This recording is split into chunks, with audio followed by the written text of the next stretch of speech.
This morning I finally arrived at country number 80, at a country that used to be called South Rhodesia, and today it is known as Zimbabwe.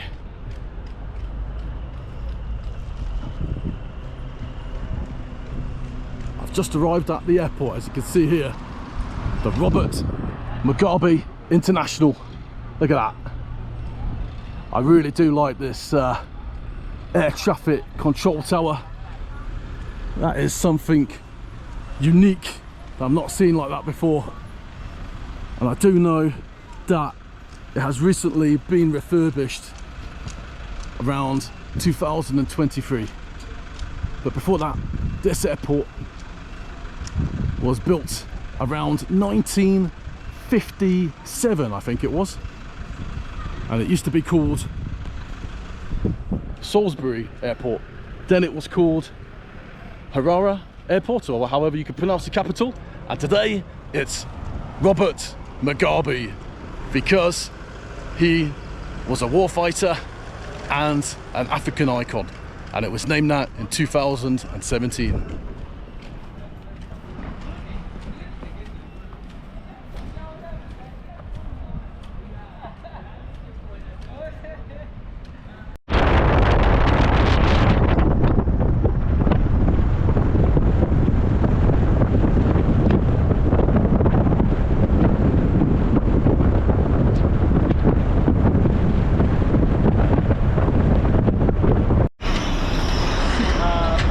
This is a townhouse, yeah?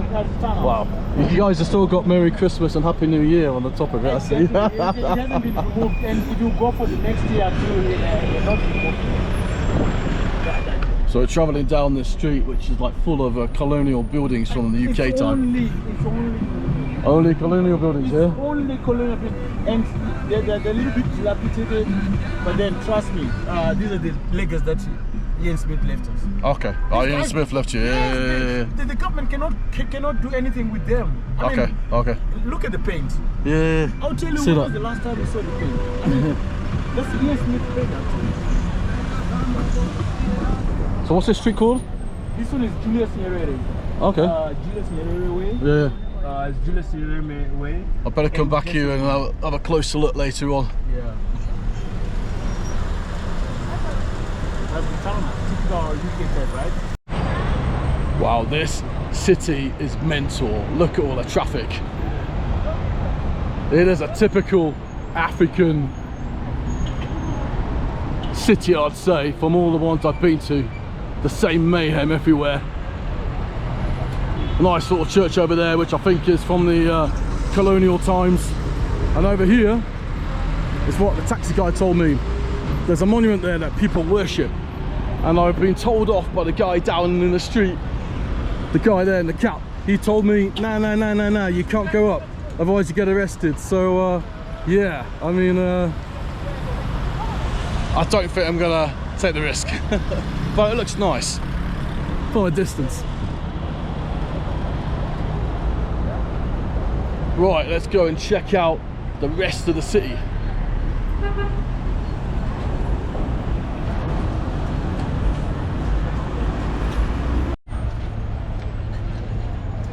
I'll be right back at that colonial building that we saw earlier from the taxi, but a clearer view. And you can clearly see here the Merry Christmas and Happy New Year. So where I was just about 5 minutes ago down the road, trying to get up to that statue. When I came down, this young guy came over to me and asked me, can you actually go up? And I said, well, obviously you can't, because this guy told me you can't. And then he told me, oh yeah, I've seen police at the top there. So there we have it. Best not to go up. Plus, I don't want to get some bad spell on me, because apparently it's some spiritual statue. Right, let's carry on.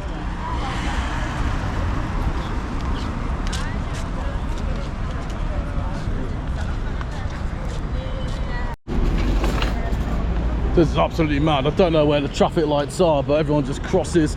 Can't even see if it's on green or not.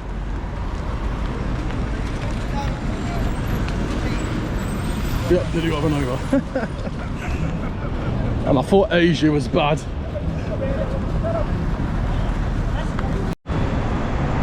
So far, there's one thing that I'm disappointed with in Zimbabwe, and that is that they use the US dollar and not their own currency, whereas other African countries have been collecting their notes. And now I've just come across the Bank of Zimbabwe. Look at this. And they've got the bird that's in the flag, the Zimbabwean flag in the middle there. But look at that building. How much they spent to build that? Was it US dollars or was it the previous currency?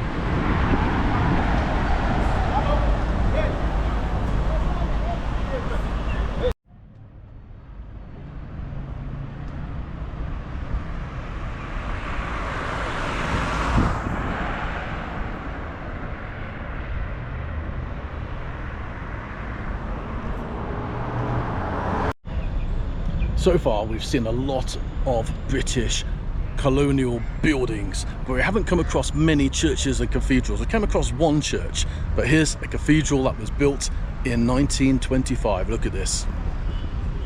And this reminds me of home, watching Cathedral on TV. It's got that Church of England look. It's known as the Cathedral of the Sacred Heart. And look how far it goes back. I wonder how long that took to build. Beautiful.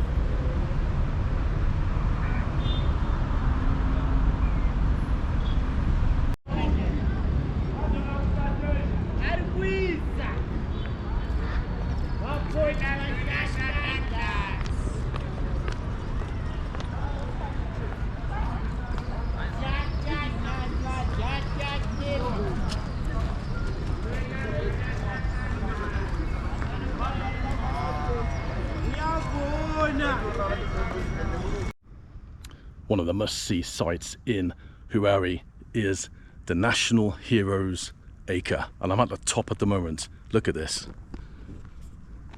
This monument here is to commemorate the guerrilla fighters that fought in the Rhodesian Bush War, and it was built with the cooperation of North Korean engineers. So it's got that communist feeling, and what it represents is two back-to-back AK-47 Kalashnikov guns, if you can see that. Let's go up and have a look at the views. And at the side of this monument, you've got graves of the heroes, which look like magazines, which the AK-47 uses for the bullets, obviously, but it's looking like that at the side, and I'll show you in a second if we can see them. Let's go up.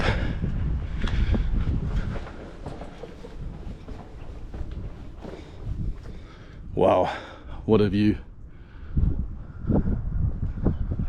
And a nice sunny day too. Oh, look over there, we've got the football stadium of the Zimbabwean national team. Down there, there's someone's grave inside that important ark, I'd say. Not sure who it is. It could be Mugabe, I'm not sure.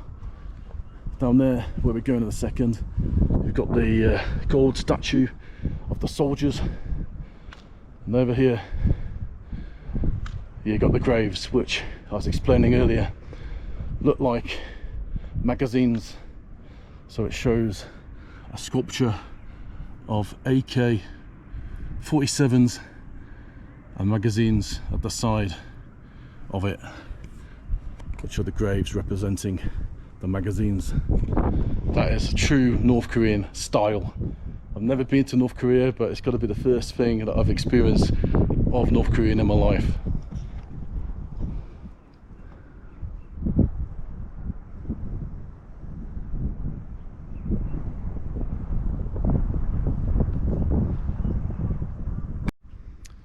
And at the bottom we've got the golden statue, which shows 3 soldiers and the flag, and behind we've got the country's motto, unity, freedom, work, with the 2 Zimbabwean national flags. In the back, where we've just been, the main monument, but from behind you can see the kind of Kalashnikov shape, but in front you can't, which is a shame. And on the side here, the soldiers that fought, the heroes that fought in the war, and side by side, that communist feeling like you see in Russia, you see in any former Soviet Union country, a plaque like that with soldiers moving forward to battle.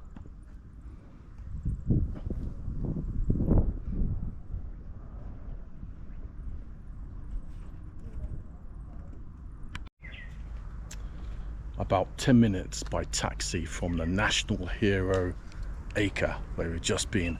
There's a place called the Mukuvisi Woodlands, and I paid $6 entry, and look how far these walks go. Look at this, here's the map. This is mental. So we're here. The viewing platform is apparently spectacular because you'll be able to see all the wildlife. And then down here, which the gentleman just showed me a minute ago, there's a long walk, 10 kilometers to the rock pools, and there's a waterfall and the rock pools itself. So I don't know if I can make it in this hot weather, but let's give it a go. Let's see what this place has.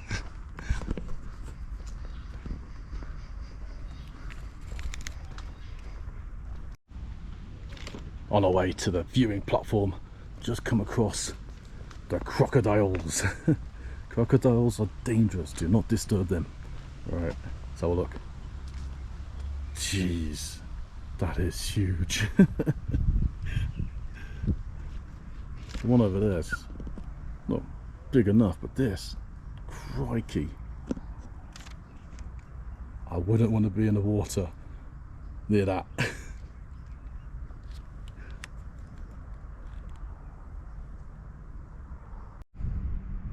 And here it is, the viewing platform. Enter at your own risk. Ooh.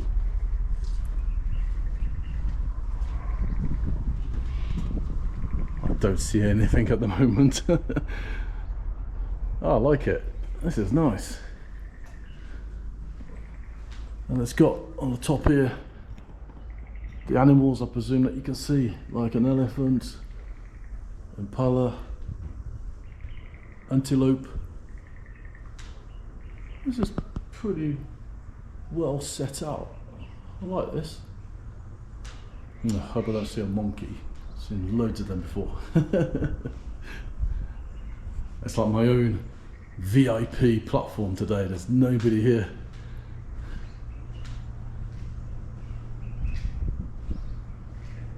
Let's see if we can see anything.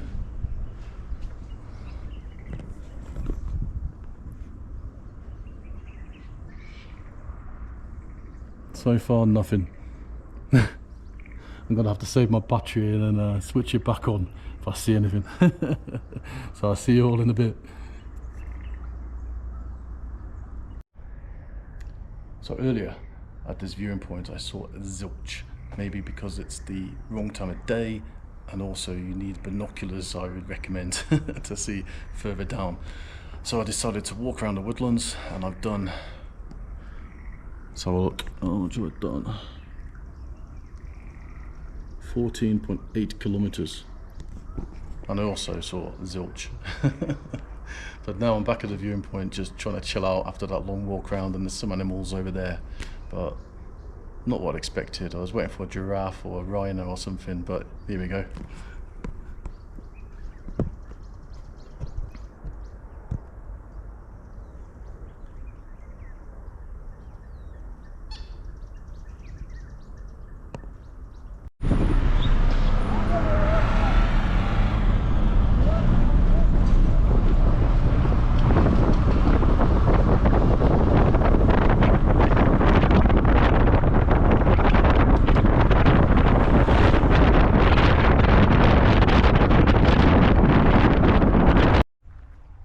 In the UK, we have a famous tourist attraction called Stonehenge.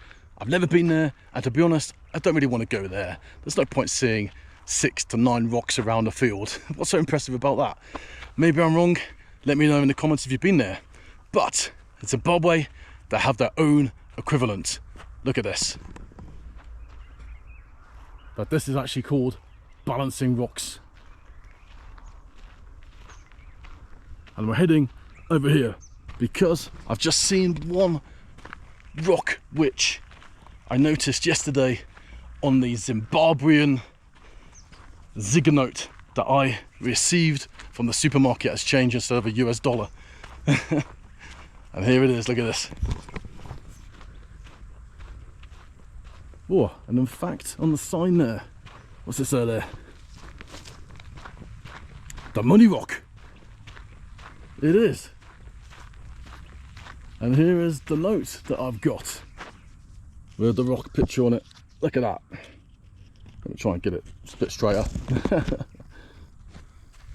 But we're side on at the moment. Let's go a bit closer to it.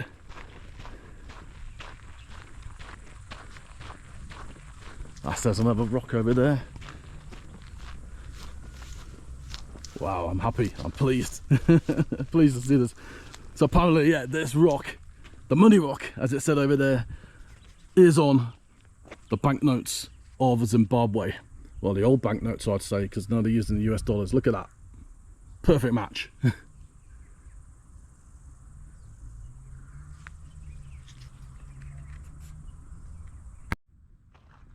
This place is pretty big. Now we're at the Egg Rock. Let's have a look further down here. Feels like in the Flintstones, in bedrock.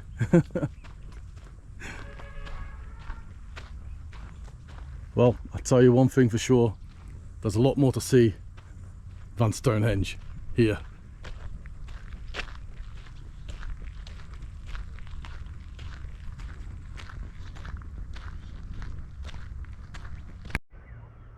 So my time in Zimbabwe has come to an end, and I thought I'd finish off on a rock and roll. Anyway, what's my opinion of Harare? Well, would I come back? Yeah, I probably would if I was going to travel to Victoria Falls. Otherwise, I probably wouldn't. I definitely would advise though, if it's your first time in Zimbabwe, to stop here for a night, have a look around like I did, and then continue on to Victoria Falls if that is your goal. Also, if you're going to visit Victoria Falls, I'd probably have a look at the expenses, because I'm finding here it's pretty expensive because of the US dollar, whereas in Zambia everything is a lot cheaper. So I would presume Victoria Falls is cheaper on the Zambia side than the Zimbabwean side. But then again, you got 75% of it on the Zimbabwean and 25% on the Zambian side. Anyway, I want to thank you all for watching this video. Please subscribe and like below, and I'll see you all soon. Bye for now.